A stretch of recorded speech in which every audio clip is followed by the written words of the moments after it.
छत्तीसगढ़ में इस साल के अंत में विधानसभा चुनाव होने हैं। इस चुनावी जद्दोजहद में नाथूराम गोडसे और बाबर की एंट्री हो गई है। सत्ता पक्ष और विपक्ष एक दूसरे पर हमलावर हैं। दरअसल सियासत केंद्रीय मंत्री गिरिराज सिंह के उस बयान से गरमाई है जिसमें उन्होंने गोडसे का समर्थन करते हुए कहा था कि गोडसे अगर गांधी के हत्यारे हैं तो भारत के सपूत भी हैं। बाबर और औरंगजेब की तरह आक्रांता नहीं है। गिरिराज सिंह यही नहीं रुके, उन्होंने कहा कि जो बाबर की औलाद कहलाने में खुशी महसूस करते हैं वो भारत माता के सही सपूत नहीं हो सकते। अगर गांधी के हत्यारा हैं तो गोडसे भारत के सपूत भी हैं। वही भारत में ही पैदा लिया है। औरंगजेब और बाबर की तरह आक्रांता नहीं है। और जिसको बाबर का औलाद कहलाने में खुशी महसूस होता है वो कम से कम भारत माता का सही सपूत नहीं हो सकता। गोडसे को लेकर जुबानी जंग हो और कांग्रेस पीछे रह जाए ऐसा तो हो ही नहीं सकता। केंद्रीय मंत्री गिरिराज सिंह के बयान पर कांग्रेस ने ऐतराज जताया। कांग्रेस का कहना है कि गिरिराज सिंह ने गोडसे का महिमा मंडन करके राष्ट्रपिता का अपमान किया है। उन्होंने इसे बीजेपी का गोडसेवादी चरित्र करार दिया। यही नहीं, कांग्रेस प्रधानमंत्री से भी पूछ रही है कि वे अपने मंत्री के बयान से कितना सहमत हैं। केंद्रीय मंत्री गिरिराज किशोर ने गोडसे का महिमा मंडन करके एक बार फिर से राष्ट्रपिता का अपमान किया। गोडसे आजाद भारत का पहला आतंकवादी था। उसने राष्ट्रपिता का खून किया था। महात्मा गांधी की हत्या के दाग गोडसे के दामन पे लगे हुए हैं। भारतीय जनता पार्टी के नेता कभी न कभी गोडसे की हमेशा हर छोटे बड़े नेता ने तारीफ किया है। एक बार फिर से केंद्रीय मंत्री गिरिराज किशोर ने गोडसे को भारत का सपूत बता के भारत की जनता का अपमान किया है। कांग्रेस पार्टी, भारतीय जनता पार्टी और प्रधानमंत्री नरेंद्र मोदी जी से यह सवाल करती है कि वे कितना सहमत हैं अपने मंत्री के इस बयान से। भारतीय जनता पार्टी का गोडसेवादी चरित्र गिरिराज किशोर के बयान से सामने आया है। तो वहीं कांग्रेस के ऐतराज और सवाल पर भाजपा ने भी सवाल से ही पलटवार किया। बीजेपी ने पूछा कि बाबर और औरंगजेब को आक्रांता कहने पर कांग्रेस क्यों बौखला रही है? क्या कांग्रेस बाबर और औरंगजेब को भारतीय मानती थी? आखिर कांग्रेस बाबर और औरंगजेब के नाम पर क्यों खिसिया जाती है? माननीय गिरिराज जी ने बाबर और औरंगजेब को आक्रांता कहा तो कांग्रेस बौखला गई। क्या कांग्रेस बाबर और औरंगजेब को भारतीय मानती थी? क्या यह उनके पुरोधा है? निश्चित रूप से बाबर और औरंगजेब आक्रांता थे और आक्रांता माने जाएंगे। जहां तक नाथूराम गोडसे का सवाल है तो भारत में पैदा हुए थे, भारत के पूत थे। उन्होंने महात्मा गांधी की हत्या हुई और कोर्ट ने उन्हें सजा दी। उन्होंने सजा का पालन किया और भारतीय संविधान का पालन करके कानून को माना और सजा को स्वीकार किया। यही तो कहा गिरिराज जी ने। ये बाबर और औरंगजेब का नाम सुनते कांग्रेस क्यों खिसिया जाती है? इसको जवाब देना होगा। क्या वो औरंगजेब और बाबर को भारतीय मानती है? जब इतिहास वर्तमान सियासत की धुरी बना हो तो बाबर, औरंगजेब और गोडसे पर आमना सामना होना लाजमी है। यही नहीं, मकसद सत्ता का सिंहासन पाना हो तो ये जुबानी जंग और तेज हो जाती है।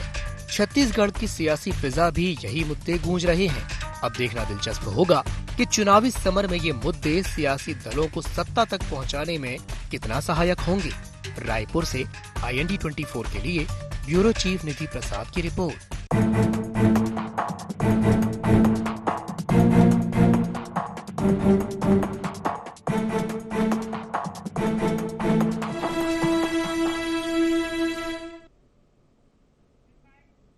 नमस्कार, जय जोहार, गोहार। छत्तीसगढ़ में आप सभी का स्वागत है। मैं हूं आपके साथ दिव्यांशु जोशी। तो चुनावी साल में छत्तीसगढ़ का सियासी पारा हाई है।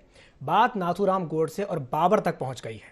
सत्ता पक्ष और विपक्ष दोनों ही आमने सामने आ गए हैं। आज इसी विषय को लेकर के हम चर्चा करेंगे, लेकिन चर्चा करने से पहले जान लेते हैं क्या है आज के गुहार पॉइंट्स। गोडसे और बाबर तक क्यों पहुंची सियासत? गोडसे को महान बताकर क्या संदेश दे रही बीजेपी? बाबर और औरंगजेब से किसको है सहानुभूति? क्या मूल मुद्दों से भटक रही छत्तीसगढ़ की सियासत? तो इन्हीं कुछ बिंदुओं को लेकर के चर्चा को विस्तार देते हैं और चर्चा को विस्तार देने के लिए हमारे साथ 3 खास मेहमान जुड़ रहे हैं। हमारे साथ चर्चा में जुड़ रहे हैं अजय गंगवानी जी जो कि कांग्रेस प्रवक्ता हैं, साथ ही साथ हमारे साथ जुड़ रहे हैं रविंद्र सिंह जी जो कि बीजेपी प्रवक्ता हैं, और हमारे साथ जुड़ रहे हैं के शर्मा जी जो कि वरिष्ठ पत्रकार हैं। आप तीनों ही मेहमानों का बहुत बहुत स्वागत है IND24 में। सबसे पहले मैं शुरुआत करना चाहूंगा अजय गंगवानी जी से। गंगवानी जी, आखिर ये छत्तीसगढ़ की जो सियासत है ये गोडसे और बाबर तक क्यों पहुंच गई है, बताइए। देखिए दिव्यांशु जी, जो गिरिराज सिंह का बयान है ये पहला बयान नहीं है। कहीं ना कहीं जितने भी विवादास्पद बयान हो और गिरिराज सिंह जी का चोली दामन का साथ रहे, पहले भी इनके द्वारा इस प्रकार के बयान दिए गए। देखिए सबसे महत्वपूर्ण ये है कि आज महात्मा गांधी जिन्हें राष्ट्रपिता बापू कहा जाता है, एक ऐसे व्यक्ति के हत्यारे का महिमा मंडन करना, उसके हत्यारे को सपूत बताना कहीं ना कहीं न केवल राष्ट्रपिता का अपमान है, पूरे राष्ट्र का अपमान है। और देश की आम जनता जो महात्मा गांधी की पूजा करती है, जिन्होंने स्वतंत्रता आंदोलन में अपनी महत्वपूर्ण भूमिका निभाई, उसका अपमान कर रहे हैं। ये कहीं ना कहीं भारतीय जनता पार्टी की सोच का स्पष्ट आईना है। देखिए आज कहीं ना कहीं स्पष्ट है, राहुल गांधी जी ने भी कहा था आज देश में जो लड़ाई है वो 2 विचारधाराओं की है। एक विचारधारा है महात्मा गांधी की, जो सत्य की, जो अहिंसा की, जो सामाजिक सद्भाव की, जो धार्मिक एकता की बात करता है, जिसका नेतृत्व करेगी कांग्रेस पार्टी। और दूसरी तरफ है गोडसे की विचारधारा। गोडसे की विचारधारा क्या है? हिंसा करना, धर्म को धर्म से लड़ाना, एक वर्ग के प्रति दूसरे वर्ग को खड़ा करना, धार्मिक उन्माद फैलाना, व्यक्तिगत स्वार्थ के लिए सांप्रदायिक हिंसा फैलाना, जिसका नेतृत्व भारतीय जनता पार्टी सिर्फ और सिर्फ व्यक्तिगत स्वार्थ और राजनीतिक फायदे के लिए कर रहे हैं। आज देश में उस बात की लड़ाई है। ये वही मोदी जी हैं जो जब अमेरिका जाते हैं तो पूरा अमेरिका का देश उनको महात्मा गांधी के देश से आए वो व्यक्ति बताते हैं, तब वो सम्मान की बात करते हैं। देखिए सबसे महत्वपूर्ण है आज कहीं ना कहीं जो बयान आ रहा है गिरिराज सिंह का, ये सीधा सीधा जो है महात्मा गांधी के हत्यारे की महिमा मंडन की बात है। मुझे स्पष्ट करना चाहिए मोदी जी को, क्या वो इस बयान के साथ है? यहाँ भारतीय जनता पार्टी के प्रवक्ता बैठे रविंद्र सिंह, वो स्पष्ट करें क्या वो गोडसे के साथ है कि महात्मा बिल्कुल सही कहा आपने। ये एक बहुत बड़ा सवाल है कि क्या बीजेपी गोडसे के साथ है। रविंद्र जी से मैं एक सवाल लेना चाहूंगा। रविंद्र जी, गोडसे को महान बताकर के आखिर बीजेपी क्या संदेश देना चाहती है, बताइए। बिल्कुल, मैं गंगवानी जी के पूरे प्रश्नों का सिलसिलेवार जवाब दूंगा। बस एक निवेदन है कि वो धैर्यपूर्वक सुनेंगे, बीच में नहीं बोलेंगे। सुनेंगे। अब सबसे बड़ी बात है गिरिराज सिंह जी ने जो कहा है उस पहले बात को समझ लेना चाहिए। उन्होंने तुलना किसके बीच की? गोडसे और बाबर के बीच की, औरंगजेब के बीच की। बाबर भारत से आया था, समरकंद से आया था, विदेशी आक्रांता था, भारत का नहीं था। जब उसने भारत में सत्ता स्थापना की, पानीपत का युद्ध लड़ा 21 अप्रैल 1526 को, तब क्या हुआ था उस युद्ध में बताऊं मैं? हजारों की संख्या में हिंदू लोग मारे गए थे, भारतीय लोग मारे गए थे। एक विदेशी व्यक्ति भारत में आके लोगों के गले काटा, मंदिरों में गाय को काटा, उसके बाद सत्ता की स्थापना किया और तलवार के बल पर लोगों का धर्मांतरण कराया। ऐसा व्यक्ति कभी भी हमको स्वीकार नहीं हो सकता। इसलिए नाथूराम गोडसे और बाबर की तुलना हुई। कभी भी गोडसे को महान नहीं कहा गया। इन दोनों की तुलना में एक को सपूत कहा गया, दूसरे को कपूत कहा गया। पहले तो आप पूरे इस विवाद को समझ लीजिए। अब रही बात, इन्होंने प्रश्न पूछा है मोदी जी से क्या मैंने बोला था बीच में बोलेंगे, मैंने पहले ही बोला था, पहले ही बोला था मैं, यही मेरा सवाल है। अब दूसरी बात, वो बोलने नहीं देंगे। गंगवानी जी उनकी बात तो सुन लीजिए, उनकी पूरी बात हो जाने दीजिए। मेरा एक ही छोटा सा प्रश्न है। देखो जब वो बोल रहे थे मैंने सुना, मैंने आपको पहले ही आगाह किया। गंगवानी जी मैं आपके पास वापस आऊंगा, रवि जी अपनी बात पूरी कीजिए। दूसरी बात, अब रही बात, इन्होंने पूछा मोदी जी से स्पष्टीकरण ले ले, तो इनको मैं इतिहास की ओर नहीं, कुछ दिन पहले की ओर ध्यान दिलाता हूं। 1526 की तो इनको याद होगी नहीं। जब प्रज्ञा ठाकुर ने इसको गोडसे को देशभक्त कहा तो मोदी जी ने उसके ऊपर अनुशासनात्मक कार्रवाई की और कहा कि प्रज्ञा ठाकुर को चूंकि देशभक्त कहने पर किसको, गोडसे को मैं मन से माफ नहीं करूंगा, हृदय से माफ नहीं करूंगा। ये मोदी जी की स्पष्ट होती, ये हो गई बात। मोदी जी ने गोडसे को नहीं कहा। दूसरी बात, अमित शाह जी ने साफ साफ कहा कि भाजपा से उसका कुछ लेना देना नहीं है। इससे बड़ा हम क्लियरिफिकेशन क्या दें? अभी जो वर्तमान मुद्दा है उस पे ये था कि औरंगजेब बाबर की तुलना में नाथूराम गोडसे क्या था। नाथूराम गोडसे ने महात्मा गांधी को मारा, हम भी स्वीकार करते, सदी का निरसन सत्य है, हम भी मानते, हम कोई उसका महिमा मंडन नहीं कर रहे। लेकिन जब बात होगी बाबर, बोलिए अरे गंगवानी जी, अरे गंगवानी जी ये डिबेट हो रही है, नारे नहीं लगाना है, नारे नहीं लगाना। एक मिनट, अरे एक मिनट सवाल तो पूछ लूं। रविंद्र जी चैनल बहुत जरूरी है दिनांशु जी, मैं 10 बोलने नहीं देंगे, डिबेट खराब करेंगे। समर्थक है या विरोधी? नहीं, आप एक मिनट, महात्मा एक गांधी मिनट। बोल तो दिया, मोदी जी ने कह दिया था, अमित शाह जी ने कह दिया था कि गोडसे से हमारा कोई लेना अरे देना गंगवानी नहीं। जी, कौन था बोल रहा है गंगवानी आपको? जी, है हिम्मत आप में? ये बोलिए। डिबेट का बताइए। मंच है, सत्य की इसको जनता, देश की राजनीति का जनता मंच समझ मत ले। बनाइए। क्या आप गोडसे के साथ है कि महात्मा गांधी के साथ? बोलिए रविंद्र जी आज। है रविंद्र हिम्मत जी, अरे मैं आपके जवाब अंदर? दे एक रहा मिनट, हूं। एक मिनट, एक मिनट। अरे गंगवानी जी, एक मिनट। रविंद्र जी, बोलिए, आप मुझे रविंद्र ये जी, बोलिए। बताइए, मुझे ये बताइए, गोडसे सपूत कैसे है? सबसे बड़ा सवाल तो ये है, जो बात गिरिराज जी ने कही है कि गोडसे सपूत, सपूत कैसे है? वो उनको रोकिए ना, मैं बोलता हूं ना। हाँ, बोलिए, बोलिए, बोलिए। सपूत कैसे? जी। देखिए, बाबर फारस से आया, समरकंद से आया, वहां पर वो फुटबॉल की तरह घूम रहा था, वहां हैसियत नहीं थी, तब यहाँ आया और यहाँ पर आके भारतीय लोगों का गला काटा, दिव्यांशु जी, हजारों चैनल पे हजारों बैठ का के मारा। गोल-गोल बातें भारत करेंगे, का मैं तो नहीं सपूत सुनूंगी है ही नहीं, गंदगी। भारत में तो गलत पैदा तरीके हुआ में नहीं। मुझे आप बताइए ऐसे दिव्यांशु जी, अरे आपके घर गंगवानी को जी, आग लगाने वाला गंगवानी जी। व्यक्ति कभी सपूत हो सकता है क्या? आप मुझे बताइए। ये मैं- भारत से मैं- आया था, मेरे को भारत समझ से नहीं आया था, नहीं समरकंद से आया राष्ट्रपिता का था, हत्यारा उज्बेकिस्तान था। सपूत कैसे हो सकता है? मुझे ये बता दीजिए रविंद्र नहीं, जी। देखिए, हाँ बिल्कुल, बस मैं एक बोल मिनट रहा हूं, और नहीं हो दीजिए। सकता सपूत यदि वो महात्मा गांधी को मारा है, लेकिन अभी तुलना किसके लिए हुआ? बाबर और औरंगजेब अरे से झूठ तुलना क्यों हुआ, बोले इसलिए चैनल कहा पे? गया ये सपूत। बात तो अन्य मैं- संदर्भ में मैं- होती दिव्यांशु जी, तो मैं विरोध चलिए, करता। ठीक है, अभी ठीक है, ठीक है, बाबर ठीक है। और औरंगजेब के ठीक है, दिव्यांशु गंगवानी जी, जी, गंगवानी जी, मैं आपके पास वापस आऊंगा। जी जी, मैं आपके पास वापस, आप दोनों के पास वापस आऊंगा हमारे साथ चर्चा में। दिव्यांशु जी, इस जी जी जी, मुझे पूरी 10 चर्चा सेकंड आ रहा को हूँ, बोलने दीजिए। आपके पास आ रहा हूँ। के शर्मा जी भी जुड़े हुए हैं, एक सवाल मैं उनसे कर लेता हूँ, फिर आपके पास वापस आ रहा हूँ। के शर्मा जी, एक बात बताइए, जिस तरीके से हम ये देख रहे हैं कि छत्तीसगढ़ की सियासत ये बाबर और गोडसे तक पहुंच गई है, औरंगजेब की बातें हो रही हैं, तो क्या ये कहा जाए कि मूल मुद्दों से हम भटक गए हैं? शर्मा जी। निश्चित रूप से मूल मुद्दा जो आम लोगों का विषय है वो विकास का मुद्दा है, और जी। जनहितकारी जो कार्य हो रहे हैं सरकार की ओर से और जो क्रियान्वयन नहीं हो पा रहा है, ये सब विषय है। लेकिन बात यहाँ पे जब आ रही है तो मुझे लगता है कहीं ना कहीं विचारधारा को लेकर बात आ रही है। सबसे पहली बात तो स्पष्ट कर दूं कि सपूत तो कहे ही नहीं जा सकते भी किसी भी दृष्टि से, भाजपा क्या कोई भी इसको स्पष्ट नहीं कर पाएगा किसी भी हत्यारे को। ये तो राष्ट्रपिता है, राष्ट्र ने उसको प्रेम से स्वीकार किया था। सुभाष चंद्र बोस ने जो नाम दिया था उसको राष्ट्र ने स्वीकार किया, भले ही आधिकारिक रूप से उसको इसकी सरकार ने स्वीकार नहीं की है, मतलब अधिकृत नहीं है, आधिकारिक पुष्टि नहीं है। सरकार ने कई बार इसको उल्लेख किया है। एक चीज, राष्ट्रपिता की हत्या के कारण के पीछे क्या विचारधारा को लेकर हत्या हुई है, भाजपा इसको स्पष्ट रूप से नहीं कर पा रही है, आरएसएस नहीं कर पा रही है कि जातिवाद के आंदोलन में कर रहे थे, मुस्लिम परस्त होने के कारण महात्मा गांधी की हत्या हुई, पाकिस्तान निर्माण के कारण हत्या हुई। इन बातों पर करने के जगह में सिर्फ ये बात है कि वो हत्या किए थे और हत्या की सजा उनको मिली थी। क्या उनकी विचारधारा को लेकर उसको सपूत कहा जा सकता है? ये बात स्पष्ट करना चाहिए यदि कह रहे हैं तो। नहीं तो सपूत तो बिल्कुल भी नहीं है। किसी भी हत्यारे को, जेल में जितने भी देश में हत्या हो रही है, किसी को भी हम नहीं कह सकते कि वो सपूत है, चाहे वो माँ बाप की हत्या ही है। ये तो राष्ट्रपिता की हत्या की बात है। जनरल किसी भी व्यक्ति, रिक्शा वाले की या जनरल आदमी, आम नागरिक की किसी की भी, मेरी भी कोई हत्या कर देगा तो वो अपने माँ बाप का सपूत नहीं कहलाएगा। एक चीज, कपूत जो है वो आपराधिक प्रवृत्ति का हो गया सीधा। कपूत और सपूत में अंतर को समझना होगा। एक चीज, दूसरा चीज, भारत में जन्म लेने के कारण उसको सपूत कह सकते हैं, तो औरंगजेब का जन्म कहाँ हुआ है? भारत में हुआ है। छठवां साम्राज्य रहा यहाँ पे मुगल साल का।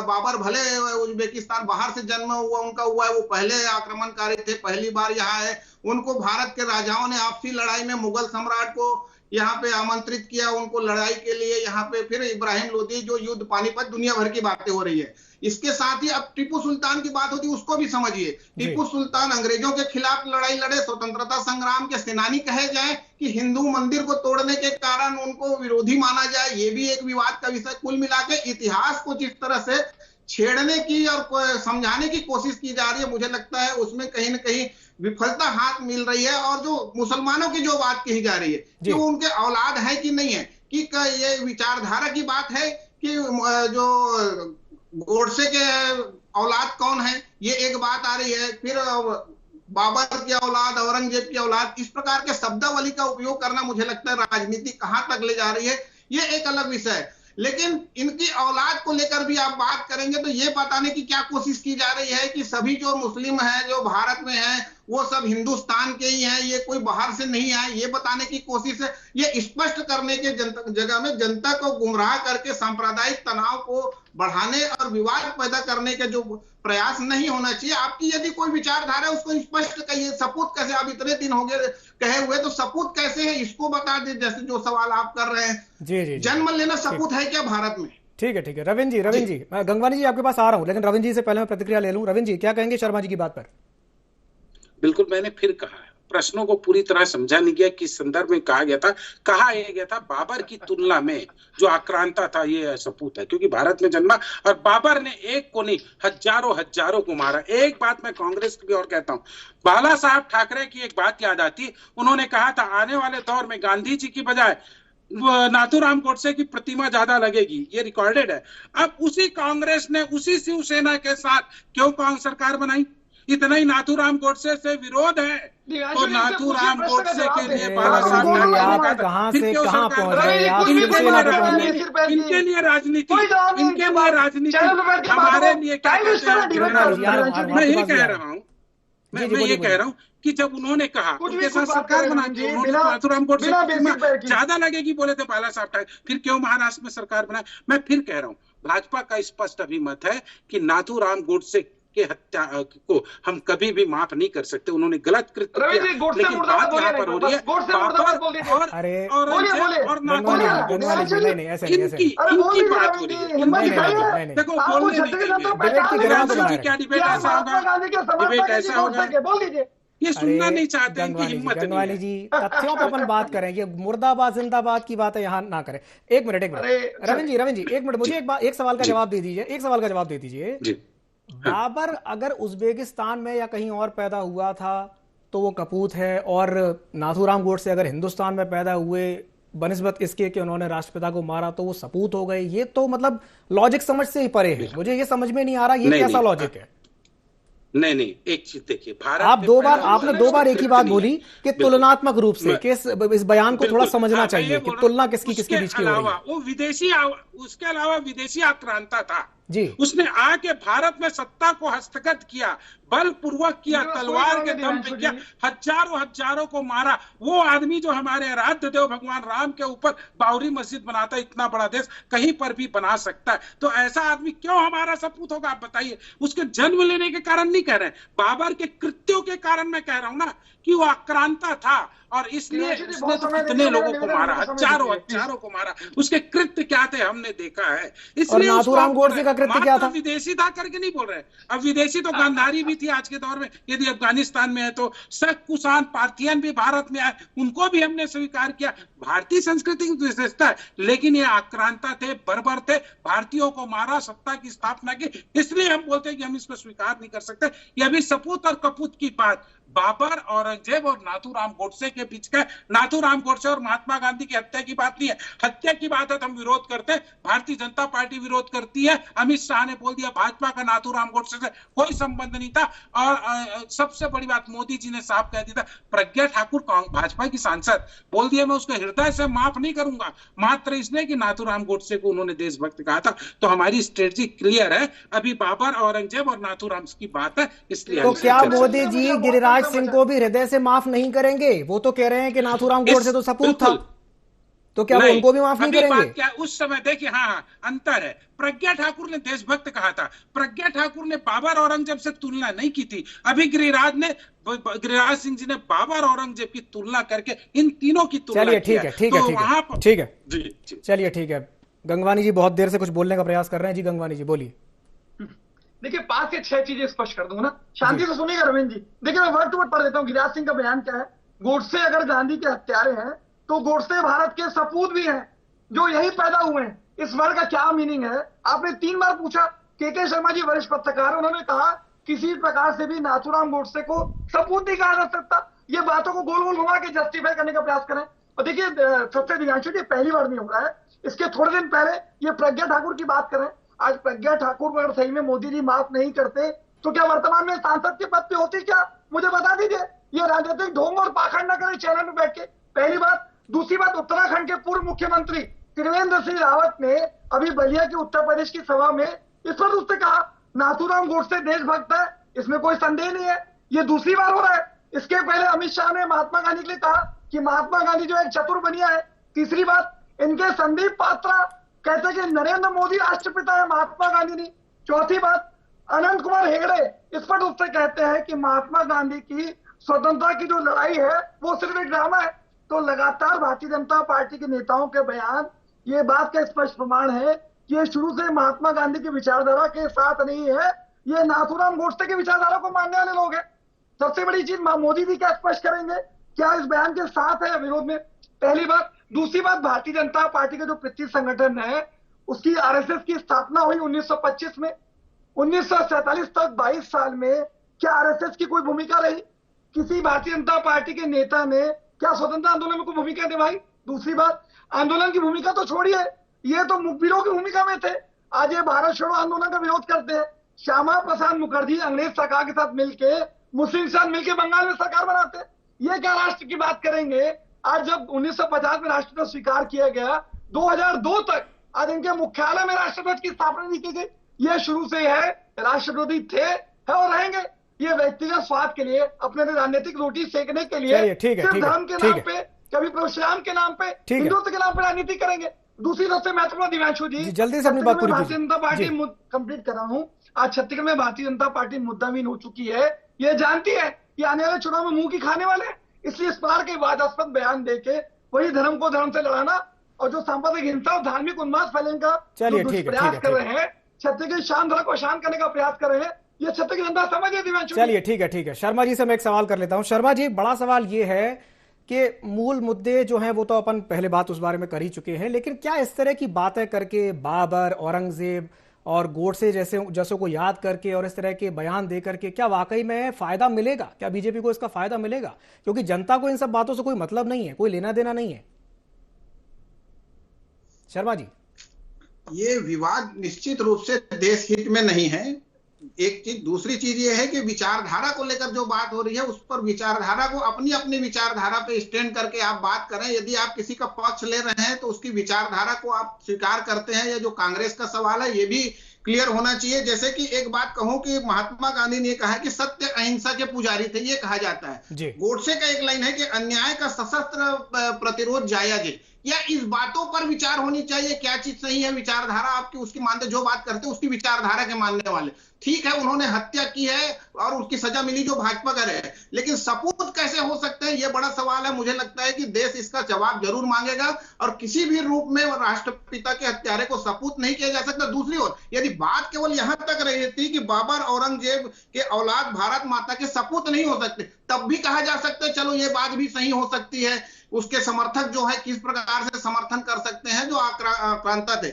लेकिन आप जो सपूत शब्द जो आपने लिया है एक हत्यारे के लिए, वो भी राष्ट्रपिता हत्यारे के, मुझे लगता है वो सही नहीं है। और बाकी जब यहाँ फिर राष्ट्रीय स्तर पे जो बातें आ रही, प्रज्ञा जी ने क्या कहा, फिर उसमें प्रधानमंत्री का है, महात्मा गांधी को केवल भारत ही नहीं विश्व के लोग उसको मानते हैं और उनकी विचारधारा को मानते हैं। सत्य अहिंसा का जो उन्होंने मार्ग दिया है एक अलग ही दिशा है। उसमें आप अन्य राम कृष्ण सबको लेकर हिंसा के लिए रावण को मार दिया, कंस को मार दिया, ये सबको जोड़ के देखना मुझे लगता है उचित नहीं होगा। जी चलिए ठीक है, समय की बाध्यता के चलते मैं इस चर्चा को यहीं समाप्त करना चाहूंगा। बहुत बहुत धन्यवाद आप तीनों मेहमानों का हमारे साथ जुड़ने के लिए और चर्चा में शामिल होने के लिए। तो जिस तरीके से हम ये देख रहे हैं कि नाथूराम गोडसे और बाबर को लेकर के जो गिरिराज सिंह ने बयान दिया, उसे लेकर के छत्तीसगढ़ में अब बवाल मचा हुआ है। लेकिन यह देखने वाली बात होगी कि क्या इस बवाल का कोई फायदा बीजेपी को वाकई में मिलेगा या इस तरह की जो चीजें हैं वो कहीं बैकफायर ना कर जाए। गुहार छत्तीसगढ़ में फिलहाल के लिए इतना ही। मुझे दीजिए इजाजत और आप बने रहिए ID24 के साथ। नमस्कार।